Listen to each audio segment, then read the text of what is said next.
Rádio. Novelo. Bem-vindo ao Rádio Novelo Apresenta.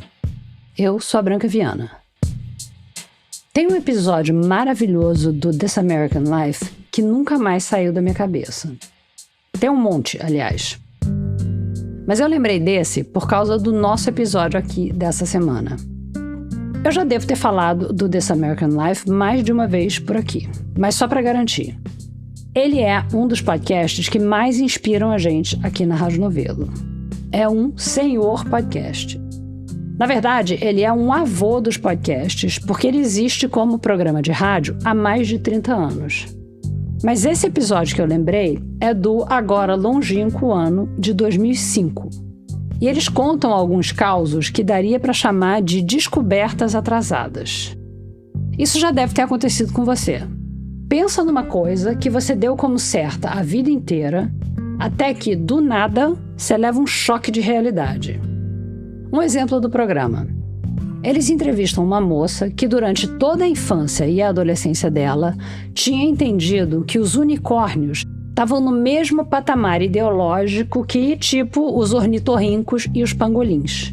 Sabe assim, um bicho estranho, mas plausível.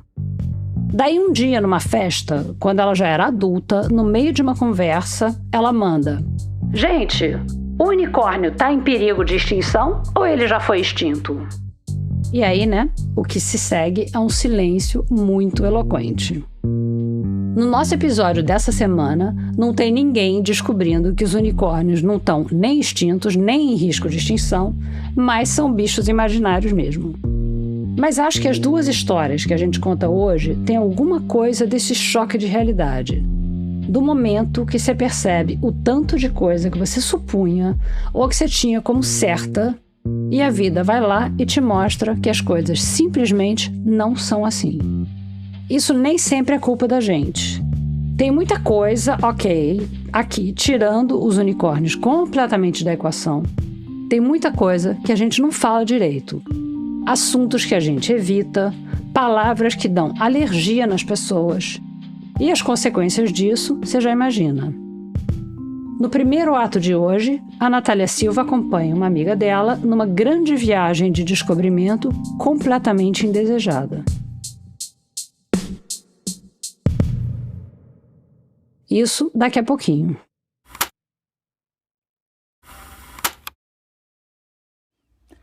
Eu tô, de repente, numa situação que fazia um certo tempo que eu não vivia, que é dentro do meu guarda-roupa, me gravando, por sugestão da Natália, que achou que era uma boa ideia eu registrar esse momento que eu tô vivendo de algum jeito.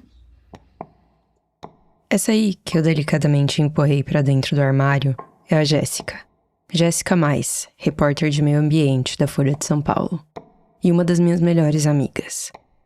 A gente se conheceu trabalhando juntas na redação do jornal. Eu lembro do dia que ela me chamou pra ir jantar na casa dela. Era final de outubro de 2024. E eu cheguei lá, ela me ofereceu um drink, tava ali preparando. E eu perguntei como é que tava a vida, como é que estavam as coisas. E ela disse que tinha uma notícia não muito legal pra me dar. E a primeira coisa que eu pensei foi que ela tava doente.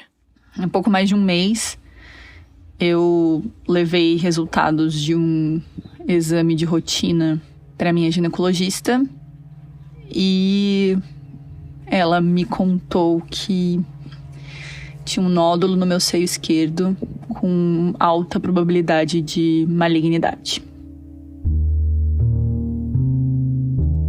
Minha única reação foi falar um palavrão, pausadamente, e perguntar como assim? Como assim você tá com câncer de mama? E é muito estranha essa sensação de estar com câncer de mama aos 33 anos. Não tendo nenhum histórico de câncer na família. Eu tenho mais ou menos 10 tias, dezenas de primas. Eu tenho uma mãe, eu tenho uma irmã. Eu tenho uma família gigante com muitas mulheres e nenhum histórico de câncer de mama.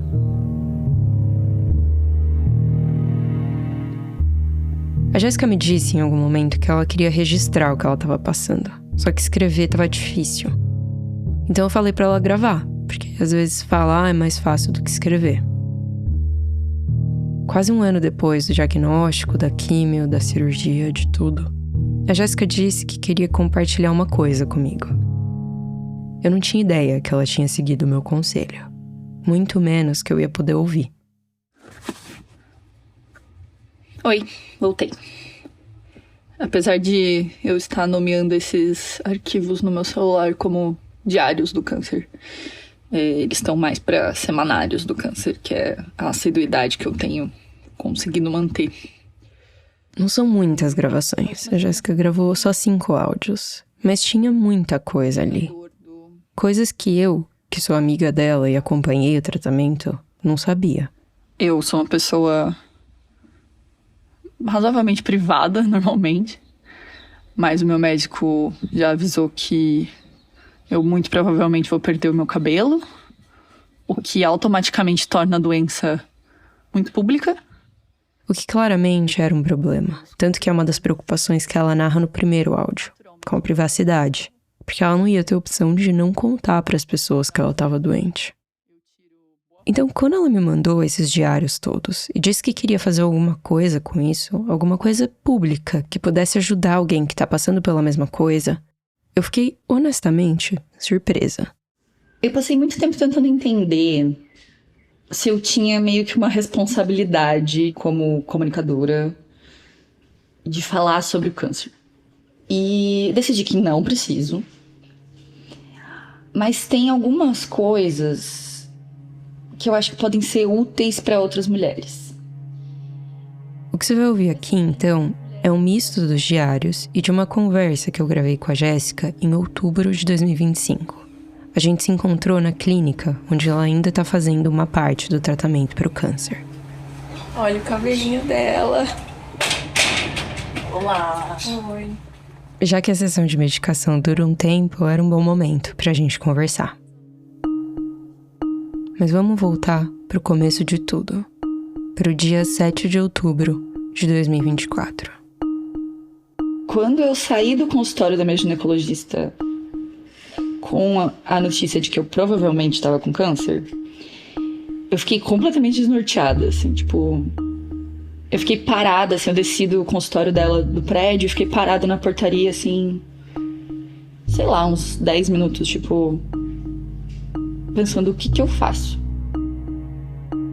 Será que eu ligo pro Marco? Será que eu não ligo pro Marcos?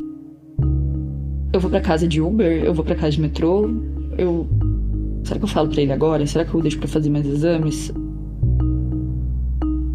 Aí eu falei, bom, eu vou de metrô, porque meu celular não funciona no metrô. Então era um jeito de eu adiar essa decisão por pelo menos uma meia hora ali que eu ia ficar no metrô. E aí depois eu ia ver o que eu fazia. Quando eu cheguei no terminal da Vila Madalena, eu fui pegar o ônibus pra casa, aí eu tinha internet, aí eu fui pesquisar o resultado do meu exame. E foi aí que eu vi pela primeira vez o mais de 95% de chance de ser câncer. Nessa roleta estranha, eu perdi no formato de um nódulo de 2 centímetros no meu seio esquerdo.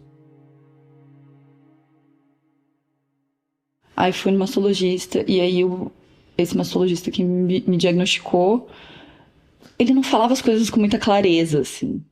O namorado dela, o Marco, tava com ela nessa consulta. E aí a gente saiu da consulta meio tipo, tá, o que você acha que ele falou? Pelo que eu entendi, parece que é isso mesmo.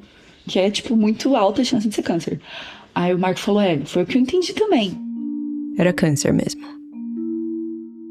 O mastologista disse que o próximo passo era descobrir que tipo de câncer. Então a Jéssica precisava fazer uma biópsia. Ele também não me avisou direito como é que ia ser. A biópsia foi muito ruim. Foi um exame muito doloroso. Faz alguns dias que eu gravei a primeira edição, a primeira entrada desse diário. Ao longo desse último mês eu tenho vivido um pouco uma coisa que eu tô classificando como gaslighting médico, que é o fenômeno de que alguns médicos não te dão todas as informações sobre os procedimentos que você vai fazer, num senso de proteção, eu acho, ou pra não te assustar e você não se recusar a fazer as coisas porque elas vão ser ruins. Mas que eu acho extremamente desrespeitoso, considerando que do outro lado tem uma pessoa adulta que vai tomar suas decisões sozinha e que deveria ser informada, né? O paciente deveria ser plenamente informado do que vai acontecer. Eu acho que talvez até hoje esse tenha sido o momento mais traumático do tratamento inteiro, tenha sido a biópsia. Porque o resto eu sabia que ia ser ruim, entendeu? Então a minha cabeça tava em algum nível preparada, mas pra biópsia não tava. E aí... Eu nunca fiz uma mamografia, mas eu sei, porque eu já ouvi muita gente dizendo que não é lá o exame mais confortável do mundo. Mas toda mulher acima de 40 anos deve fazer, pelo menos a cada 2 anos. Essa biópsia que a Jéssica teve que fazer era uma mamografia que envolvia também uma agulha para tirar uma amostra do tumor. Ela até recebeu uma anestesia local, mas ainda assim doeu pra caramba. Naquele dia que ela me contou que ela estava doente, ela levantou a blusa para me mostrar como tinha ficado o seio dela depois do exame. E só de olhar, doeu. A Jéssica é bem branca, e o seio dela parecia, sei lá, a imagem de uma constelação, tinha uns 50 tons de roxo. E o que a biópsia mostrou foi que ela estava com um tumor triplo positivo. Porque ele é positivo para os 2 hormônios femininos, progesterona e estrogênio, e positivo para uma proteína que chama HER2. A maior parte dos cânceres de mama, 75%, são receptores hormonais.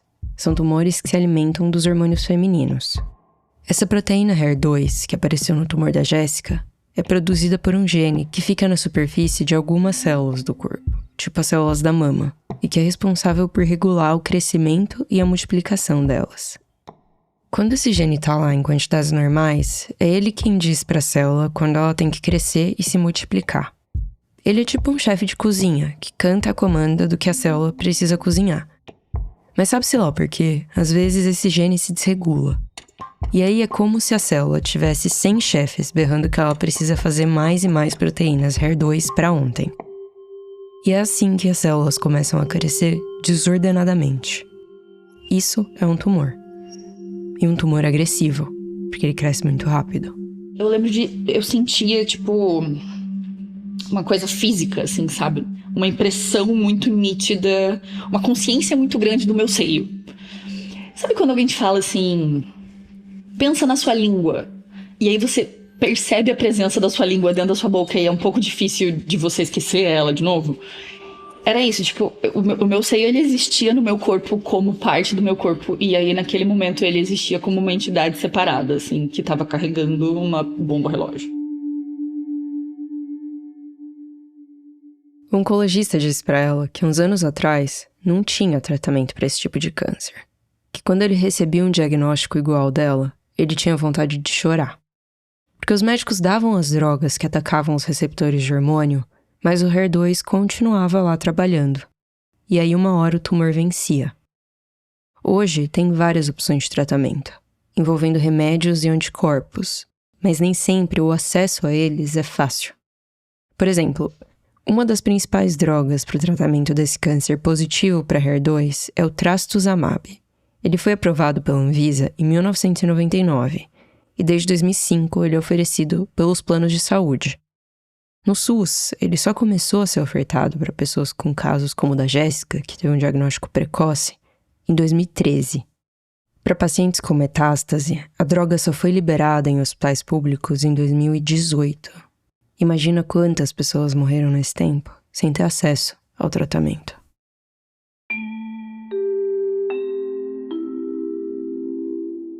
Antes de começar a quimioterapia, o oncologista da Jéssica fez uma pergunta para ela. Se ela queria ter filho. Porque a quimioterapia tem 50% de chance de me deixar estéril. Ficar infértil, né? E aí meu médico perguntou se eu queria ter filho, eu falei que não sabia. Ele falou, bom, se você não sabe, então congela os óvulos. E aí eu fui atrás para fazer o congelamento, eu descobri que era muito caro. E descobri que como paciente oncológico eu conseguia fazer pelo SUS. no Hospital da Mulher, em São Paulo, que faz o congelamento para pacientes oncológicas com menos de 35 anos que não estejam com câncer avançado. Os planos de saúde também são obrigados pela Justiça a cobrir os custos de congelamento para pacientes oncológicas. Mas a Jéssica acabou fazendo pelo SUS mesmo. E como foi esse processo? Porque eu lembro que você falou em um dos áudios que era muito estranho pra você estar ali, né, pra congelar os óvulos. Primeiro que foi uma coisa que aconteceu da noite pro dia, tipo, você tá vivendo sua vida e de repente estou aqui. Sim. E outro que você estava ali por um motivo muito diferente das outras mulheres. Era muito solitário, assim, sabe? As pessoas estão todas conversando e puxando papo. E aí, é seu primeiro filho? Como é que tá sendo pra você? Você tentou quanto tempo antes? Não sei o quê. E eu não tinha essa história pra contar, né? Falava, não, eu sou paciente oncológica, eu vou congelar antes de fazer a quimioterapia. As pessoas ficavam meio, E aí, tipo, pesou o clima e não conversava mais, sabe?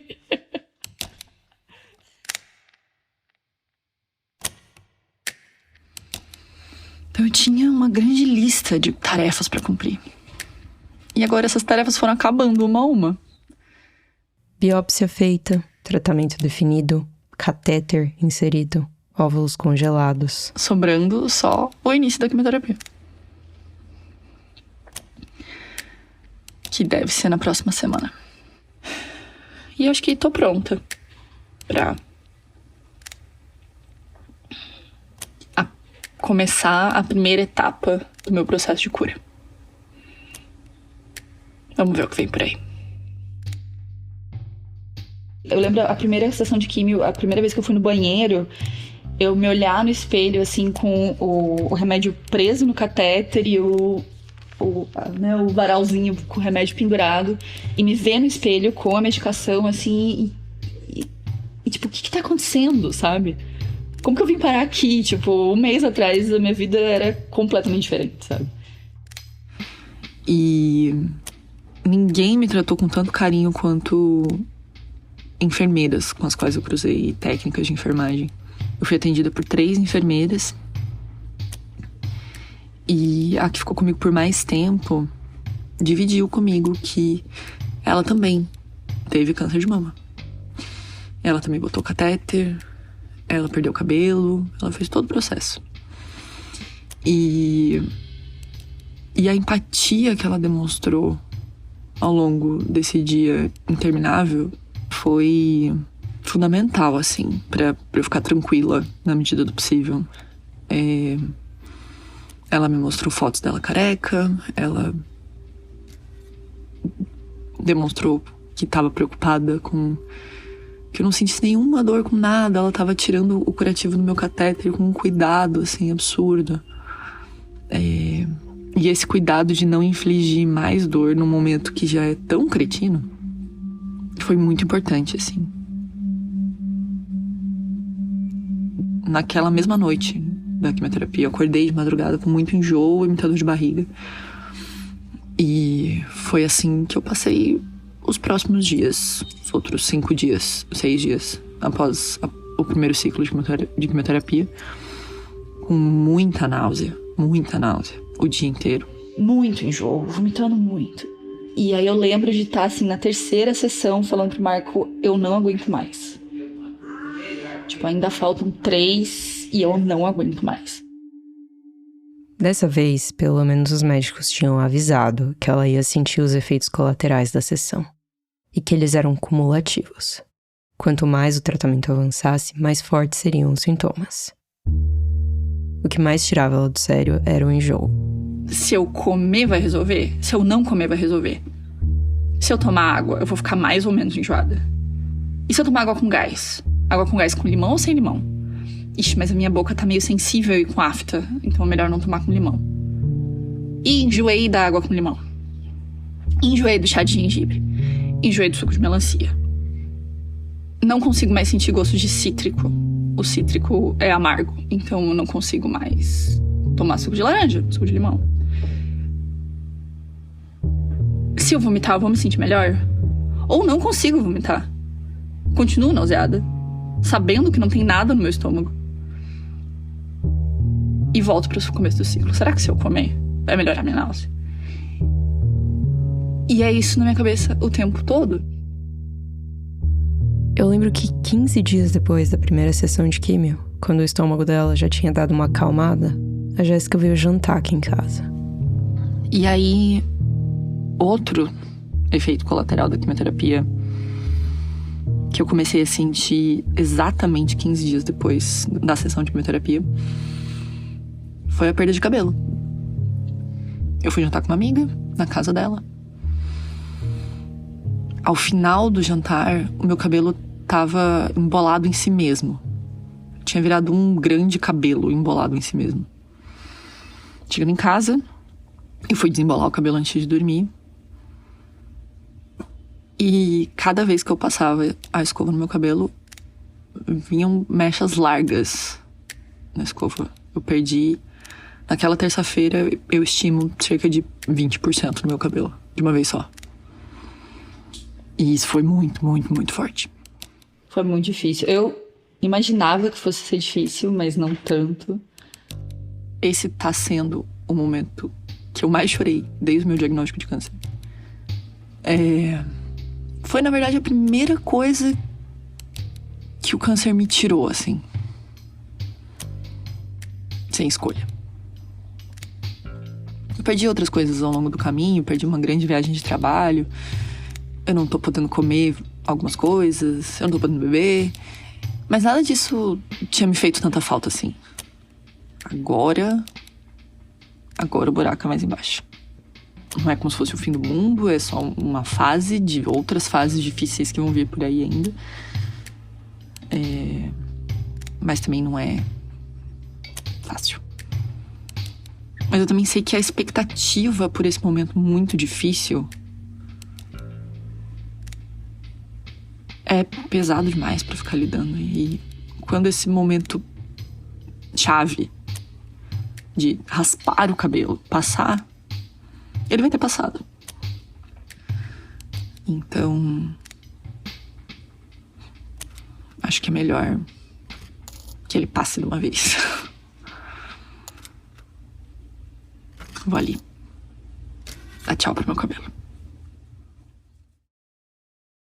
E depois disso eu até, usei muito pouco lenço, assim, porque eu acho que o lenço tem um estigma muito grande associado com o câncer de mama, especificamente. Então, sei lá, em São Paulo as pessoas normalmente não te olham 2 vezes na rua, né? Mas sempre que eu saía de lenço, as pessoas me olhavam, especialmente mulheres. Me olhavam fixamente, assim, sabe? E aí eu rapidamente parei de usar lenço. Te incomodava? Me incomodava essa observação, assim. E também tava muito calor quando eu fiz o tratamento e o lenço esquentava muito a cabeça. Então era mais confortável ficar sem. E aí eu saía mais de boné, assim, quando eu saí de casa. Aí você só era uma gata descolada. Aí as pessoas me confundiam com uma pessoa muito mais descolada do que eu sou de fato, sabe? Porque eu sou uma patricinha. Mas elas me confundiam com uma pessoa muito cool. Não é o caso. Eu não ligo pra cabelo. Exato. Eu lembro também que teve um momento que você falou que você se ofereceu pra raspar o cabelo junto comigo. Aí eu não deixei, porque você ia ficar mais bonita do que eu. E aí ia ser um desaforo. Não ouço. Não ouço. E assim, sou muito grata a Jéssica do passado que não deixou. Especialmente depois quando caiu a sobrancelha. Nossa, é muito baixo astral quando cai a sobrancelha. Os cílios. Os cílios. Meus cílios nunca cresceram, de verdade. Eles já não eram grande coisa, né? Eles voltaram, mas eles voltaram bem curtinhos. Não tem jeito certo e errado de lidar com câncer, mas eu fico admirada até hoje com a capacidade da Jéssica de rir do que estava acontecendo. De não deixar o câncer tirar dela uma das melhores coisas da personalidade dela, que é esse humor ótimo, ácido, rápido.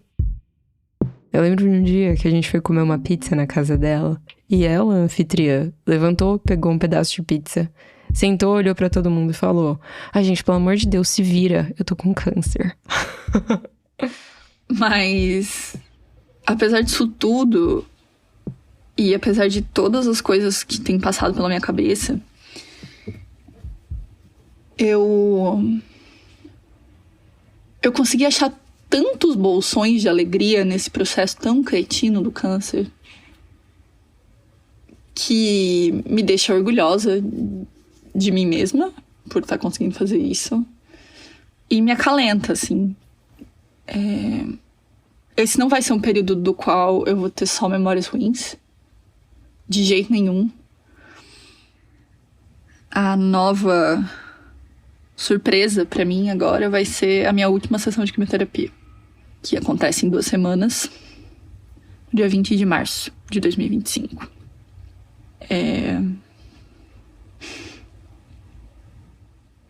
É muito estranho pensar nessa sessão. Eu quero muito que ela passe rápido, ao mesmo tempo que eu não aguento mais. E assim, eu não aguento mais sabendo que tem muita gente que sofre muito mais, faz muito mais sessões de quimioterapia, tem sintomas muito piores do que eu tive. Eu tenho plena consciência disso, eu tenho plena consciência de que tem pessoas com prognóstico e com uma situação de câncer muito diferente da minha, muito pior do que a minha. Mas esse conhecimento não torna a minha situação muito mais fácil de lidar. E aí eu vou entrar em outras fases do tratamento, que eu espero do fundo do meu coração, e acredito que sejam realmente mais fáceis do que a quimioterapia, mas que vão ser difíceis de outras formas, que eu não sei quais são. Acho que essa talvez tenha sido a minha gravação mais desorganizada. Claro, porque eu tentei resumir meses de vida em meia hora de áudio, mas também porque a minha cabeça tá mesmo menos organizada do que ela tava antes, no começo do tratamento.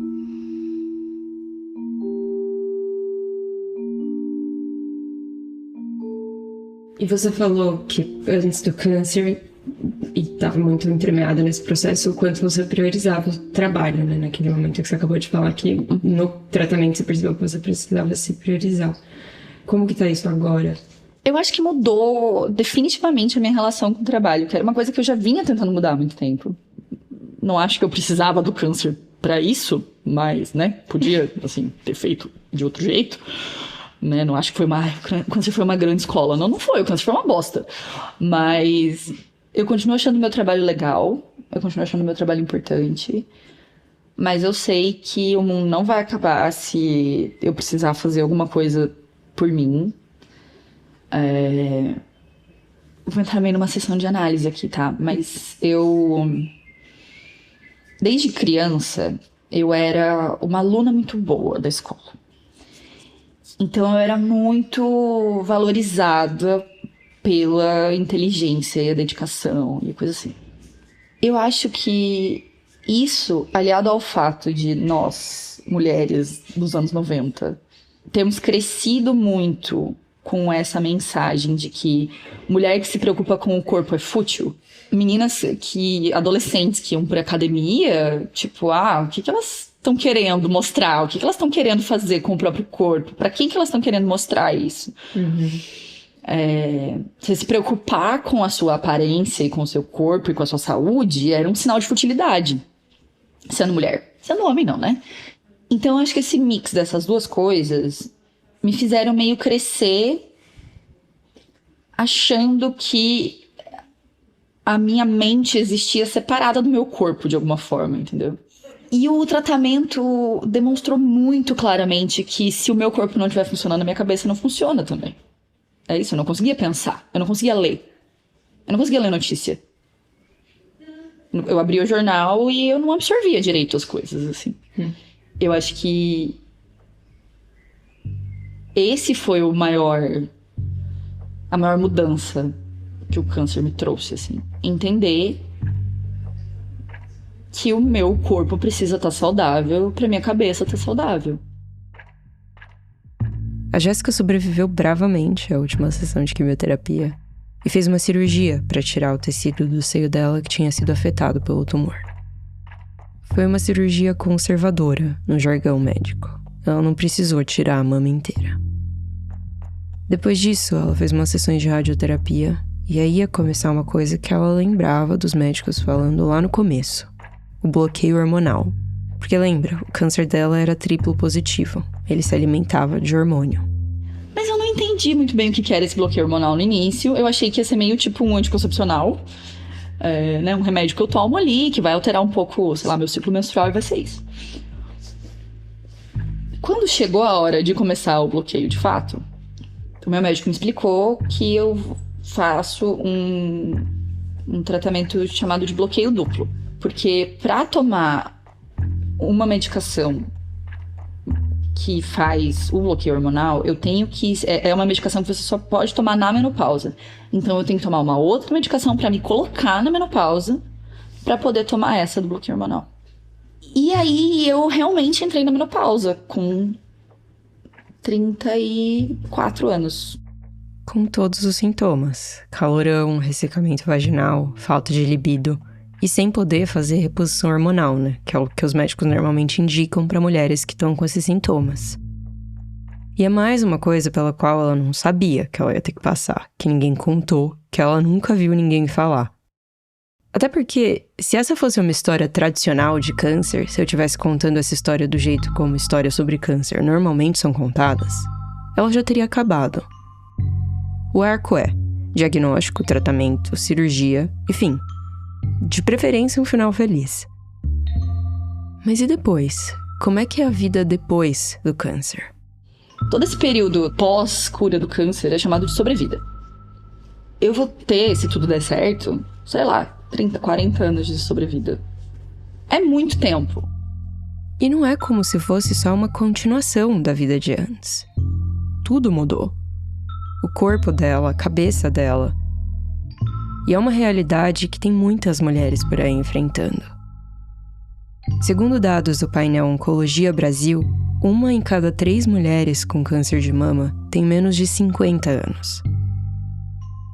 Eu nunca vou esquecer do título de uma reportagem do New York Times que eu li quando a Jéssica estava nos primeiros meses de tratamento, no começo de 2025, que dizia assim: a nova cara do câncer é uma mulher jovem. Entre 2012 e 2022, o atendimento de mulheres com menos de 50 anos por câncer de mama no SUS teve um salto de 44%. Esse aumento tem a ver com uma maior capacidade de diagnosticar o câncer, o que é uma coisa boa. Mas não é só por isso. Os médicos epidemiologistas, que olham como as doenças afetam não só uma pessoa, mas grandes populações, dizem que o estilo de vida tem um grande peso. E para prevenir o câncer, a gente tem que fazer coisas que tá todo mundo cansado de saber. Comer bem, se exercitar, dormir direito, não fumar, não beber, cuidar da saúde mental. E eu confesso que quando a Jéssica foi diagnosticada, tinha várias coisas dessa listinha que eu mesma não tava seguindo. Foi um chacoalhão. Não precisava, é óbvio, pelo amor de Deus. O câncer é uma bosta, como ela disse. Mas dá pra tirar alguma coisa disso. Faltam mais narrativas sobre isso, assim, sabe? Mesmo porque é um fenômeno meio novo mesmo de mulheres jovens, né, estarem com mais casos de câncer de mama. E sei lá, eu acho que isso talvez possa ajudar alguém, sabe?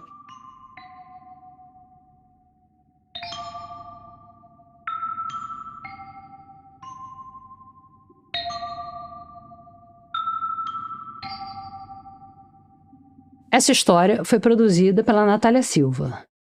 A gente volta já já. No segundo ato do nosso episódio, tem outra descoberta tardia e que também demanda uma corrida contra o tempo. Quem vai contar essa história é a Carolina Moraes. Não sei se era assim com você, mas quando eu era criança, para mim tinha 2 categorias de livro. Os livros com palavras e os livros com desenho. Os livros com desenho, claro, vieram antes. Primeiro eram só os desenhos. Depois, as palavras foram se infiltrando no meio dessas imagens. Eu lembrei dessa classificação da infância outro dia, conversando com a Amanda. Eu sou Amanda Marton Ramaciotti, Sou chilena brasileira ou brasileira chilena. Meu pai é chileno e minha mãe brasileira. Agora eu acabo tendo esse sotaque porque há muito tempo estou falando mais espanhol do que português, mas a verdade é que... Já faz bastante tempo que a Amanda mora no Chile. A gente se falou por videochamada. Mas essa história que ela me contou começa quando a família dela morava no Brasil, num apartamento com muitos livros. Em casa, mas os livros do meu pai eram mais de figurinhas, eu brinco, porque ele é arquiteto, então tinha um monte de livros de arquitetura e de arte. Já os livros da minha mãe eram livros com palavras, eram romances, mistérios, não sei, ensaios, poesia, de todos os gêneros possíveis. Hoje em dia, a Amanda é jornalista e escritora. Quer dizer, de alguma forma, na infância, as palavras acabaram parecendo mais interessantes que as figurinhas. Várias das primeiras memórias que a Amanda tem da mãe são delas lendo algum livro antes de dormir. Algumas dessas memórias são muito boas, mas tem outras. Lembro da minha mãe querer deitar do meu lado, como qualquer mãe querendo deitar do lado da única filha ainda por cima, e eu não deixava. Eu não deixava porque eu me sentia incômoda com ela, enquanto meu pai ainda não tinha chegado do trabalho. Não é que a mãe dela fizesse algo que deixasse ela incomodada ou chateada. No geral, as memórias que ela tem da mãe dessa época são ótimas. Então eu lembro de entrar na sala escura que tínhamos em casa, onde ela revelava fotos. E também dela rindo muito. Minha mãe sempre foi muito risonha. Mas a Amanda começou a querer se afastar da mãe quando ela tinha essa idade, de 4 para 5 anos, porque ela começou a ouvir muitas perguntas sobre a mãe dela que ela não entendia muito bem por que estavam sendo feitas. Ela tá bem, ela tá tomando remédio, mas nunca falavam, não sei, como tá o trabalho dela, o que vocês estão fazendo, como tá sendo, não sei, a sua escola. Ninguém chegou a dizer pra Amanda que tinha algo de errado com a mãe dela, mas ela percebia. Eu sentia que eram perguntas que, de um jeito ou de outro, falavam mal da minha mãe. O pai da Amanda também não explicava, mas pelo que ela conseguia ler dessa situação, ela sacou que tinha alguma coisa errada com a mãe e que o pai parecia um pouco mais seguro. E aí, não muito tempo depois, aconteceu uma coisa que confirmou essa percepção da Amanda. Eu lembro muito bem o momento em que ela saiu de casa e de dar para ela um lenço, um batom e vários lápis, porque ela não deixava eu acompanhá-la, e para mim era muito estranho ela não deixar eu acompanhá-la, porque ela ia para casa da minha avó, e a minha avó, eu era, não sei, as minhas primas vão odiar isso, mas para mim eu era a neta favorita da minha avó. Nesse dia, a Cecília, a mãe da Amanda, foi embora e deixou a Amanda sozinha em casa. E ela lembra que quando o pai dela chegou do trabalho, ele ficou bravo. Ele trocou as fechaduras da casa e avisou todo mundo na escola que a partir de então, só ele ia poder buscar ela. Durante todo o ano seguinte, a Amanda quase não viu a mãe. Os contatos eram muito pontuais. Até onde ela sabia, a Cecília estava na casa da avó. Foi só quando a Amanda já tinha 5 para 6 anos que a mãe começou a tentar fazer mais contato direto com ela pela janela do apartamento.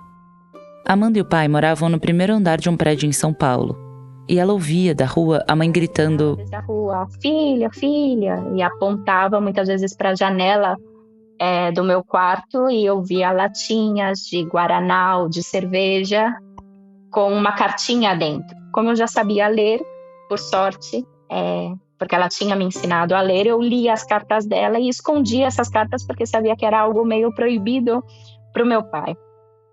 Essas cartas, em vez de ajudar a Amanda a esclarecer essa confusão que ela sentia em relação à mãe dela, elas só confundiam ainda mais as coisas. Porque em uma das cartas ela falava Amanda, Amandinha, Rouxinol, Beija-Flor e Narizinho, e falava como vocês estão, estou com muita saudade de todas vocês, e frases desse tipo. E Amandinha, Rouxinol, Narizinho, Beija-Flor eram os apelidos que minha mãe dava para mim. O problema não eram os apelidos. Era esse plural, como se Amanda fosse ao mesmo tempo várias meninas diferentes. E era absurdo isso, porque todas essas meninas eram eu.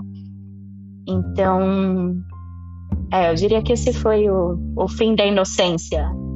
Antes das cartas, Amanda achava que a qualquer momento a mãe dela ia voltar para casa e que tudo ia voltar ao normal. Depois disso, ela entendeu que os estranhamentos não iam se resolver assim tão rápido. Foram 4 anos assim, com esses contatos esparsos.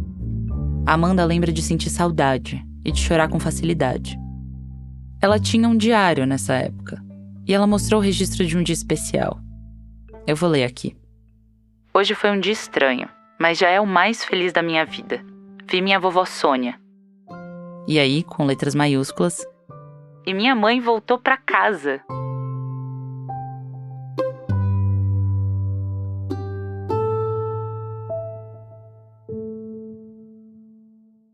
Esse foi um período de muitas mudanças na casa. Tinha, claro, a presença da mãe, mas tinha também uma porção de novas regras. Por exemplo, dali em diante, eles não podiam mais ver filmes dramáticos ou de suspense. Só comédia romântica, coisa mais leve. Se antes, quando os amigos dos pais dela vinham visitar, sempre tinha bebida de criança e bebida de adulto, vinho, cerveja, dali em diante, todo mundo só tomava suco e refrigerante. Junto com o álcool, teve também uma palavra que foi banida da casa. A palavra louca. E mais proibido ainda era falar dos anos que a mãe dela ficou fora. Para mim, me falavam, sua mãe está sofrendo, ou a sua mãe está com depressão, ou a sua mãe está precisando tomar remédios, mas nunca me disseram esquizofrenia. Amanda só foi ouvir pela primeira vez essa palavra, esquizofrenia, relacionada à mãe dela, 15 anos mais tarde. E claro, muita coisa tinha acontecido nesse intervalo. Os pais dela tinham se separado, ela tinha se mudado para o Chile. E aí, em 2013, ela veio para o Brasil passar o Natal com a mãe dela. E a mãe dela, na noite de Natal, teve um surto. Eu tive que levá-la no hospital de emergência, e nessa situação em particular, minha mãe novamente tinha me perguntado pelas minhas irmãs. A Amanda continuava sendo filha única, mas na hora que a mãe perguntou das irmãs, ela lembrou da Rochinol, da Beija-Flor, da Narizinho. E foi aí que eu me dei conta de que algo não estava bem, e comentei isso com a doutora. Foi essa médica quem disse pra Amanda que a mãe dela tinha esquizofrenia. Me surpreendeu muito que o diagnóstico fosse tão claro e ela soubesse tão facilmente o que minha mãe tinha, sendo que minha vida inteira nunca ninguém falou. Nessa altura, a Amanda já era jornalista e trabalhava cobrindo direitos humanos. E o jeito que ela resolveu lidar com isso, porque era o jeito que ela lidava com muita coisa na vida dela de repórter, era investigando tudo que ela podia sobre a esquizofrenia. No começo, eu investigava para descobrir mais o que acontecia com a minha mãe e como isso tinha impactado a nossa família. Mas nesse processo, eu lembro muito bem de conversar com o Dr. João, o psiquiatra da minha mãe, e eu perguntar, mas doutor, se aconteceu com a minha mãe, pode acontecer comigo? Que é o clássico que todas as pessoas fazem quando tem alguém na família com um diagnóstico, né? Sei lá, meu pai tem colesterol alto, eu posso ter também? Meu pai, a minha mãe tem diabetes, qual é a possibilidade que eu também tenha? A esquizofrenia não é uma condição que se herda de maneira tão linear que nem a cor do olho. Ela depende de fatores sociais, ambientais, mas tem um componente genético, sim. O Dr. João falou para Amanda que por ela ser filha de uma paciente com esquizofrenia, ela tinha 13% de chance de desenvolver a condição também. Ou seja, 13 vezes mais que todo o resto da população. 13 vezes mais que a chance que a mãe dela teve. Porque, pelo menos até onde a Amanda conseguiu mapear, não tinha nenhum histórico de esquizofrenia na família. E em um primeiro momento eu assumo que eu senti um pouco de raiva e eu acabei dizendo que eu não queria me parecer com a minha mãe. Eu resumi quase todas as possibilidades da minha vida a esse diagnóstico. Por quê? Porque, como todas as coisas da esquizofrenia que são maiormente misteriosas, eu descobri que se eu não tivesse nenhum surto psicótico até os 30 anos, a possibilidade de desenvolver esquizofrenia depois dos 30 voltava a ser a mesma que o resto da população mundial. Então eu tinha recém 20 anos. Então eu falei, meu Deus, a próxima década é uma década que vai ser muito definitiva na minha vida. Essa virou a investigação mais importante da vida da Amanda. Porque a busca pela história da família dela acabou virando uma busca pelo que a vida dela podia se tornar num futuro bem próximo. Ela entrevistou muitas vezes o pai dela, os tios, parentes de maneira geral, mas também outras pessoas que conviviam com esquizofrenia, além de especialistas, de médicos. Amanda achava que o primeiro surto psicótico da mãe dela tinha sido quando ela ainda era pequena, quando os familiares ficavam perguntando se ela estava bem, se ela tinha tomado remédio. Mas ela descobriu que não. A primeira crise da mãe dela tinha sido durante a gravidez. Tentaram investigar enquanto ela estava com essa gravidez, mas ela estava grávida, então... E o fato dela estar grávida era um complicador, porque os médicos não olharam para os sintomas direito. Quando a Cecília estava grávida da Amanda, ela começou a desconfiar que o André estava traindo ela. Tem um nome para isso na medicina, um transtorno delirante. Um dos tipos dele é ciumento, quando a pessoa começa a achar de forma obsessiva que o parceiro está enganando ela. Só que era a primeira vez que ela tinha isso. Também aí muita gente falava, pode ser um tema hormonal, pode ser simplesmente um ciúmes, ou pode ser realmente que o Andrés, no caso, meu pai, esteja traindo. Então era muito difícil identificar. Depois que a Amanda nasceu, a Cecília teve um surto psicótico que durou uma noite inteira. Pelo que eu soube, pelo que contou meu pai, em que as coisas não estavam bem, que estava dizendo coisas que realmente, notoriamente, eram sem sentido, e aí tomaram a decisão de levá-la no hospital. Quem contou tudo isso para Amanda foi o pai dela. Ele fala que foi muito triste, porque foi o momento em que eles me separaram fisicamente da minha mãe pela primeira vez, e ela estava me amamentando, né? Nessa internação, os médicos disseram que a Cecília tinha transtorno bipolar. Receitaram lítio para ela. Só que o lítio, por si só, não é uma medicação adequada para a esquizofrenia. Algumas pesquisas mostram que ele pode ser usado em um tratamento complementar, mas ele não pode ser usado sozinho. E para a mãe da Amanda, definitivamente não ajudou. De repente tinha brotes ou surtos psicóticos que iam desgastando ela e o ambiente familiar e tudo mais. Mais e mais surtos, mais e mais desentendimentos com o marido, com os amigos, até que um dia a Cecília decidiu ir embora de casa. E isso, claro, não resolveu o problema, só piorou. Então aí sim ela estava, não sei, com saudades, longe da filha, longe do marido, porque ela começou a morar na casa da minha avó, sem trabalho, tentando encontrar trabalho, em situação já, sei lá, muito instável. Isso começou a fazer muito mal para ela, até o ponto em que realmente o deterioro mental dela foi muito grande, e uma das minhas tias tomou a decisão de interná-la, e ela foi para um hospital no interior de São Paulo. Foi aí que a Cecília conheceu o Dr. João, o médico que descobriu que ela tinha esquizofrenia e que acompanha o tratamento dela até hoje. E por mais que a Amanda tenha demorado anos para saber ela mesma desse diagnóstico da mãe dela, ela é muito grata ao Dr. João. Eu sempre falo que foi uma bênção, porque ele foi capaz de perceber o que estava acontecendo com a minha mãe, de diagnosticá-la da forma correta e de cuidá-la da melhor maneira possível. Ou seja, se ela tivesse demorado mais anos em receber o diagnóstico e o tratamento, eu acho que teria ido por um caminho muito difícil, muito doloroso, muito sofrido. E esse problema do diagnóstico e de como as pessoas com esquizofrenia e outros transtornos psiquiátricos são tratadas, Amanda descobriu que estava longe de ser uma questão só da mãe dela. Outros pacientes e médicos que ela entrevistou falaram que esse é sempre o primeiro grande entrave. Demoram para entender o que está acontecendo, para prestar atenção nos sintomas, para entender que tipo de tratamento medicamentoso ou não funciona. Quando a mãe dela foi finalmente tratada, inclusive com medicamentos mais adequados para a condição dela, ela respondeu bem. Mas não é assim com todo mundo. Algumas pesquisas dizem que 20 a 30% dos pacientes com esquizofrenia são resistentes a tratamentos medicamentosos. Mas as outras pessoas o que fazem? Se na sociedade nós não aceitamos a esquizofrenia, se existem tão poucas ferramentas sociais para lidar com isso, se dão tão poucas oportunidades de trabalho para as pessoas com esquizofrenia, se está comprovado que o isolamento social é pior para as pessoas com esquizofrenia.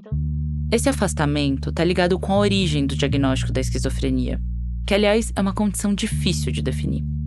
Por séculos, ela foi lida como loucura, genérica, pura e simples, ou, sei lá, bruxaria.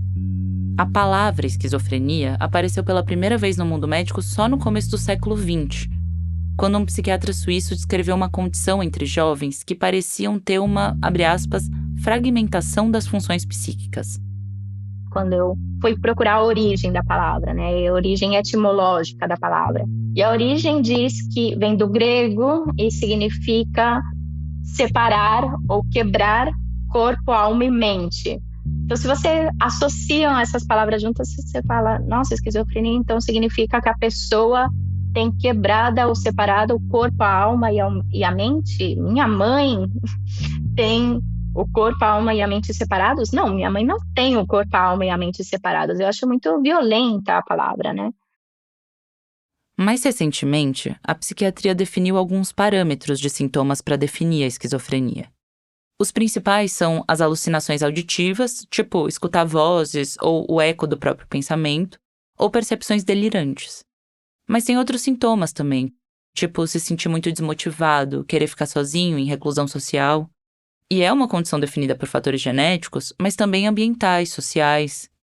Hoje em dia, tem até mesmo correntes que questionam se esses sintomas são os que realmente definem a esquizofrenia. Se essa condição existe mesmo do jeito que a gente pensa. Agora, essa complexidade toda não está necessariamente na cabeça das pessoas quando elas ouvem a palavra. Entre essa primeira identificação formal da esquizofrenia, no começo do século XX, e o momento em que a mãe da Amanda descobriu que ela tinha esquizofrenia, muitos estereótipos negativos foram se sedimentando. Por exemplo, o de que as pessoas com esquizofrenia são violentas, e nem sempre é assim. A Amanda entende muito bem o peso do estereótipo porque ela viu isso acontecer perto dela. Ela viu o desconforto social atrelado ao nome da condição, mais até do que aos sintomas. Não era à toa que ela estava com medo de receber esse diagnóstico. Tinha uma vida inteira de escutar o que as pessoas diziam sobre a minha mãe, de ter visto como tantas pessoas se afastaram da minha mãe, de ver um grande tabu, de ver como as possibilidades da minha mãe, infelizmente, no mundo profissional não foram os que ela queria, e que eu via como ela sofria por não ter podido se desenvolver profissionalmente como ela queria, e sendo uma mulher inteligentíssima e muito, muito linda como pessoa e tudo mais. Quanto mais a Amanda entendia o que tinha acontecido com a mãe dela, mais ela percebia que elas viviam à sombra desses estereótipos.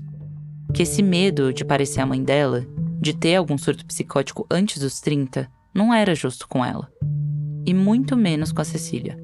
Então, eu que lutava tanto por não simplificar as situações em contra dos estereótipos, etc., estava cometendo o erro de resumir a minha mãe à esquizofrenia e pensar, eu não quero me parecer com você, quando existem tantas outras coisas que minha mãe é. Ou seja, a minha mãe é uma excelente fotógrafa, minha mãe é uma pessoa super amorosa, é uma pessoa inteligente, é uma pessoa que escreve maravilhosamente bem, que tem uma risada que eu adoro, que tem uma paciência que eu acho que todas as pessoas deveriam ter essa paciência, que é super compreensiva, que é carinhosa. Em 2023, a Amanda fez 30 anos. E ela não teve nenhum sintoma de esquizofrenia até agora. Quer dizer, é provável que ela não chegue a desenvolver a condição. Mas depois de tantos anos pesquisando sobre o assunto, ela também já não tinha mais tanto medo. No ano seguinte, 2024, ela publicou essa pesquisa num livro-reportagem, cujo título em espanhol seria Não Queria Me Parecer com Você. Eu sei que continua existindo a possibilidade de que meus filhos, por exemplo, desenvolvam esquizofrenia, mas eu me sinto com as capacidades de cuidar uma pessoa com esquizofrenia se chegasse a tê-la, e acredito que essa pessoa poderia desenvolver uma vida muito melhor que a vida que minha mãe desenvolveu. E mais que o livro, Amanda sente que o resultado mais importante dessa investigação dela foi ter conseguido dar palavras para o que tinha acontecido com ela, com a mãe dela, com o pai dela, com a família toda. Ela não fala mais com a mãe nas entrelinhas. Quando a Cecília começa a não querer sair muito de casa, por exemplo, a Amanda avisa: mãe, acho que é bom você sair, pode ser sintoma da esquizofrenia. A família não evita mais usar essa palavra. Eu acho que eu tinha muito... Eu, meu pai, as pessoas ao meu redor, tínhamos muito essa atitude meio infantilizando a pessoa e resumindo a pessoa ao diagnóstico, quando a única pessoa que pode se cuidar ou cuidar da melhor maneira possível é ela mesma. Então, eu acho que ela é uma pessoa super inteligente, que conta com as ferramentas necessárias para cuidar, que talvez necessite força e apoio, sim, mas como o resto de todos nós, né? O resto dos mortais com qualquer coisa.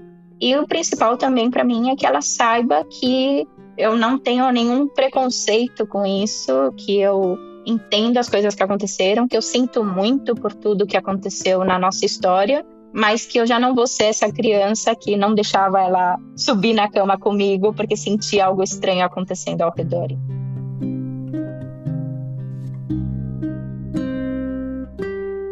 A Amanda brincou que ela já entrevistou um monte de autoridade, de político, gente graúda, mas que a entrevista mais difícil que ela fez na vida foi com o pai dela. Porque ele não queria falar de jeito nenhum. O Andrés é mais reservado, na dele. Mas a Amanda só entendeu mesmo o quão pesado era pra ele contar tudo aquilo quando ele finalmente topou falar. São tantas coisas que hoje eu tenho a idade que meu pai tinha. Na época em que tudo isso aconteceu, eu falo, eu não sei, naquela época eu não teria sido capaz nos anos 90 de lidar com tudo isso. O dia que eu fiz a última entrevista com ele, a gente discutiu no meio da entrevista e quando ele terminou, ele começou a fumar, olhou a janela, meio melancólico, e ele disse, eu nunca tinha pensado nisso tudo. Você tá me fazendo pensar em coisas que eu nunca pensei, que eu vivi e avancei que nem, sei lá, cavalo em corrida, mas que eu nunca pensei ao respeito. E uma das coisas que meu pai contou, que era muito bonita, era de como ele tinha se apaixonado pela minha mãe. Uma das coisas é que ele destacava a risada dela, de como ela dá risada, assim, abrindo bastante a boca, dando gargalhada mesmo, sorrindo demais. O último dia que eu fiz a entrevista com a minha mãe, ela escreveu uma carta, e essa carta aparece no livro, em que ela fala sobre a esquizofrenia, nas palavras dela e tudo mais. A Cecília escreveu que não foi fácil para ela recordar esse passado. Que existe sim uma preconcepção da esquizofrenia, de como ela e muitas outras pessoas são vistas pela sociedade. E ela termina a carta assim. O que aconteceu comigo foi uma sucessão de fatos em que não é possível seguir uma certa linearidade, porque houve superações, nas quais os próprios fatos só puderam ser compreendidos posteriormente. É nesse processo, de olhar para trás e montar esse quebra-cabeça, que a Amanda tem passado os últimos anos. E ela gosta da imagem que tá surgindo. Depois eu saí da casa da minha mãe e fui para casa do meu pai. E quando eu cheguei na casa do meu pai, a gente começou a conversar, e em uma dessas situações ele falou alguma coisa, eu dei risada e ri. Que nem a minha mãe, porque eu rio igual a ela. Peito aberto, a boca aberta, gargalhada e tudo mais. E meu pai me olhou e ele falou, você tá cada dia mais parecida com a sua mãe.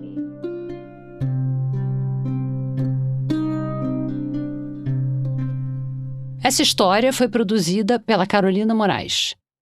E fica aqui um muito obrigada à ouvinte Fernanda Raquel Camilo dos Santos, que ouviu a Amanda no podcast chileno Relato Nacional e sugeriu que a gente contasse a história dela aqui também. A gente também teve o apoio precioso da Nicola Vorkman e da Maíra Weinstock, que ajudaram a revisar o conteúdo dessa reportagem. Obrigada a você também por ouvir mais esse Rádio Novela Apresenta. Você já sabe que tem episódio novo toda quinta-feira.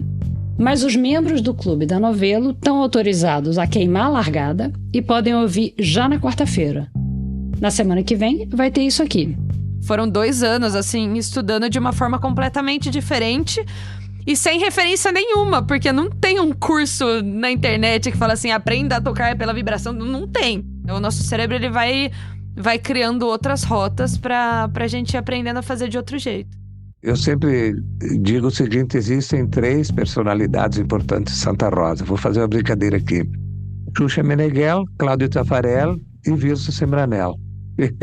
Se você tem, sei lá, um home theater em casa, ou se você tá acostumado a encher o subwoofer, que é aquela caixa grandona que reproduz o grave, se você tá perto daquilo, vibra o peito, assim, muito forte, né? O grave, ele vibra muito mais.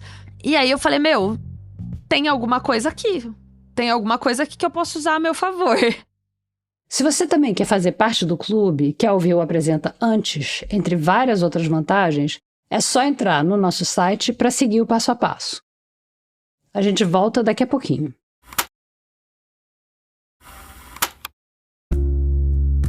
Essa semana, na página desse episódio no nosso site, dá para ver fotos da Jéssica Mais, tanto em tratamento quanto comemorando o fim do tratamento dela, e também tem foto da Amanda Marton com os pais dela. E para quem quiser ouvir essa história em espanhol, a gente vai deixar o link do Relato Nacional também.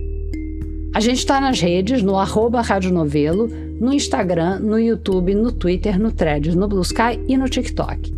Para mandar sugestão de história, crítica, elogio, etc., é só escrever para o e-mail apresenta@radionovelo.com.br.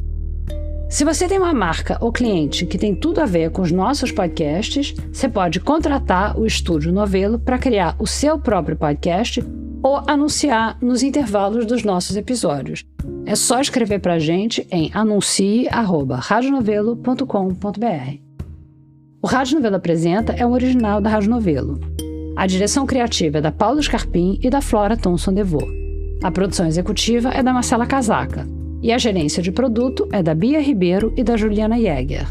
Nossos repórteres e roteiristas são o Vitor Hugo Brandalize, o Vinícius Luiz, a Carolina Moraes, a Bia Guimarães, a Bárbara Rubira e a Evelyn Argenta. A Ashley Calvo é nossa produtora. A checagem desse episódio foi feita pela Eder Rudnitsky e pela Caroline Fará.